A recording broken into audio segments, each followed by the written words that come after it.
Yo, what is up? Magandang araw sa inyong lahat. So, sa episode na to, ayan, ipapakita ko sa inyo. Isang mabilis, may kamit up kasi ako neto sa may Star Mall, JDM.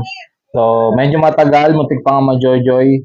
Pero, mabuti may nadaanan tayong isang ukay-ukay na may pagka semi-Japan surplus siya. Kaya, may mga naluto tayong items, ipapanood ko muna sa inyo bago ko ipakita sa inyo yung mga items na nakuha natin. At yun, mamaya na lang, panoorin nyo muna yung video clips. Silip muna tayo dito mga tol. Ito Dickies, 50 pesos no.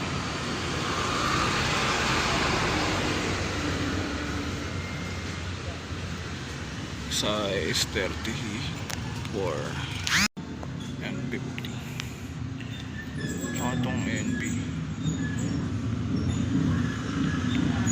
30.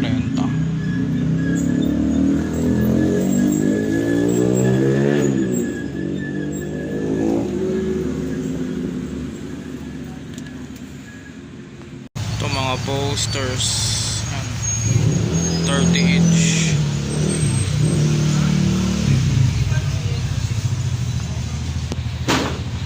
Slam dunk, Hunter x Hunter.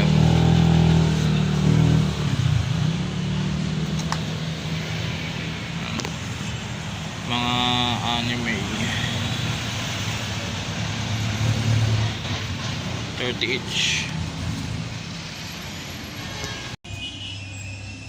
Yan sila ko 200.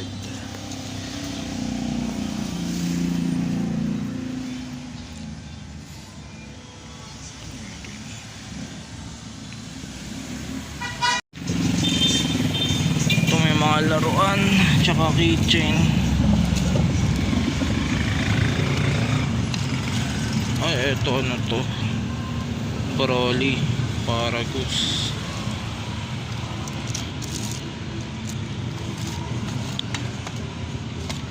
Putang na, laking pinto ah.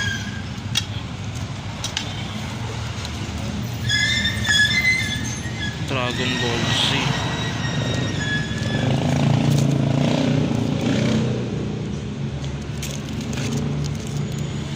Tanong natin kung magkaano.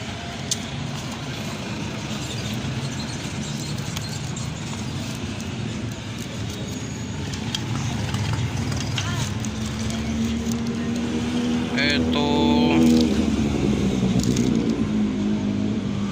hindi ko alam kung para saan eh.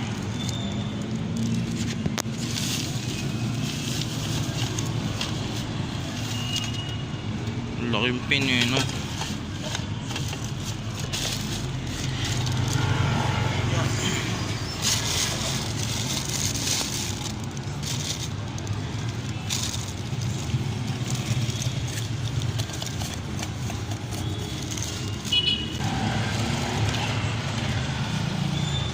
Dragon Ball na tasa.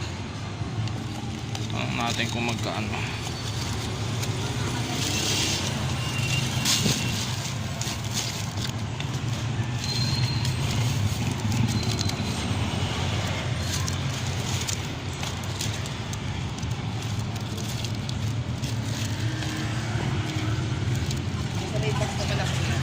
Ata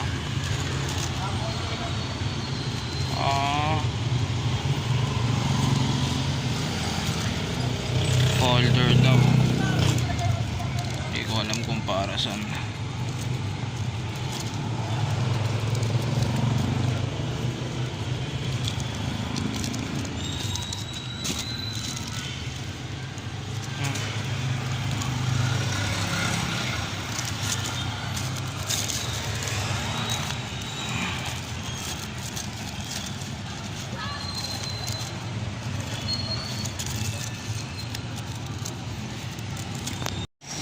Tanong natin kung para saan tsaka kung magkano. Paano to ginagamit? Folder as in pwedeng lagyan ng ano? Eto patungan ng mag. Eto baso mismo. Magkano to? Ito 50. Ito 30 to isa eh. 30 each. Etong parang mag ba to na walang hawakan? Oo. Yan.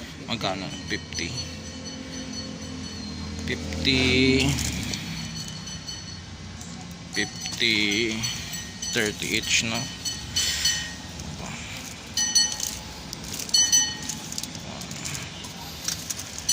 2. Ito na lang kunin ko. Eto, ewan ko muna. Hindi naman ako madalas mag-ano. Tsaka yung etong ano, Dickies. Eto 18, no? Dickies tsaka t-shirt. Magkano lahat?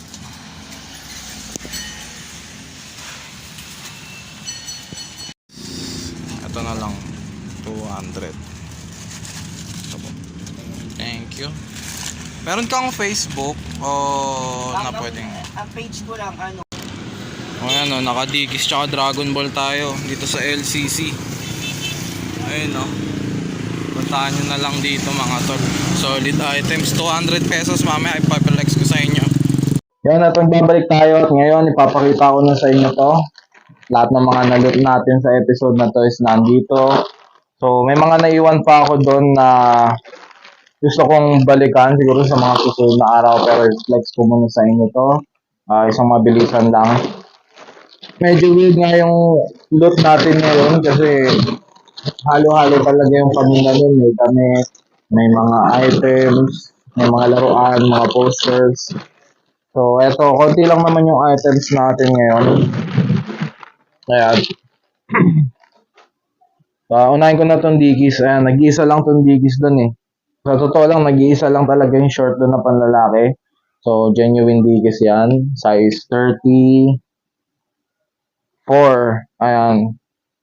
Khaki. Double patch naman, pero may konting dumi lang dito sa may bandang dito, sa harapan niya. Titignan natin, mukhang washable naman. So, bukod dun wala namang issue.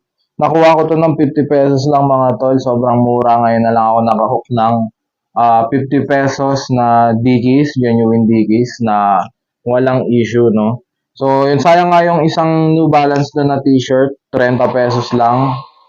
Iniwan ko na kasi na short na yung budget ko, nasa, hindi ako makapag-Gcash payment. Pero titignan natin, sabi mag-new arrivals daw doon every Saturday at Saturday. At siya nga pala, maraming salamat doon sa owner ng store. Hindi ko nakuha yung pangalan niya, pero nakuha ko yung page ng Facebook page niya. Ayan, ipa-flash ko na lang dito. Pero sobrang sulit na ito, 50 pesos na dyan yung Dickies, goods na.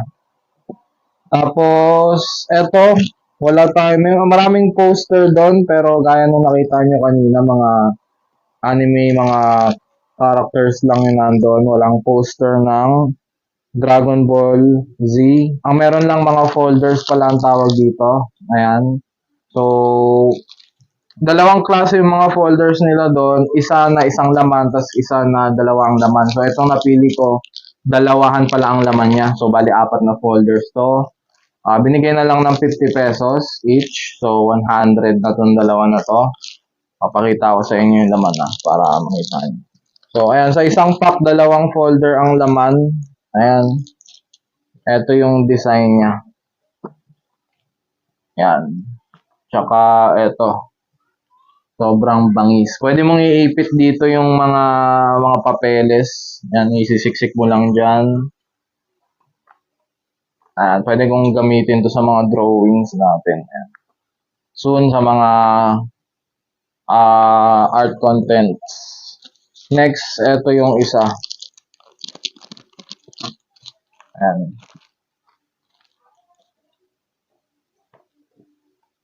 Ito yung likod, tapos ito yung harap. Oh. Ayan, ang ganda.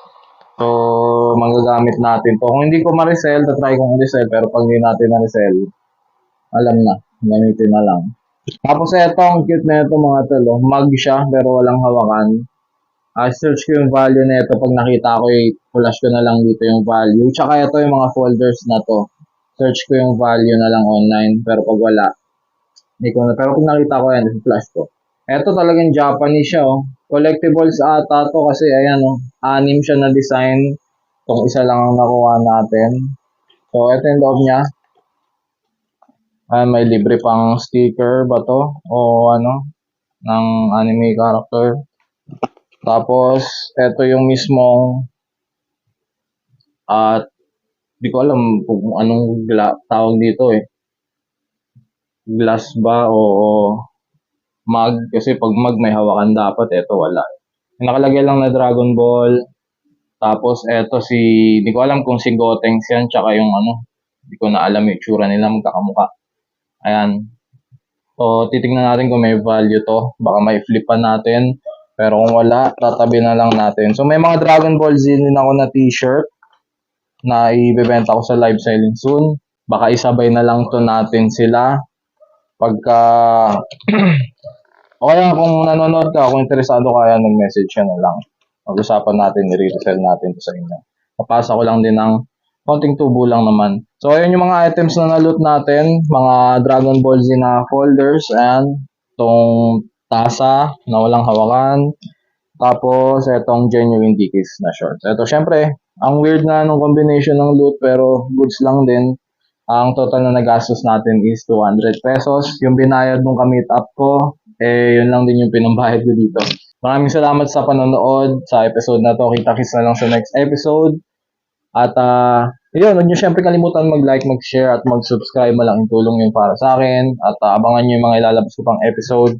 At etong dalawang TM natin, ayan, binakaround ko kasi magpapaalam na ako dyan kasi na-sold na. Na-sold na ng 500 pesos each, so 1,000. Maraming salamat sa buyer. At hanggang dito na lang. Kita-kits sa next episode. Peace out.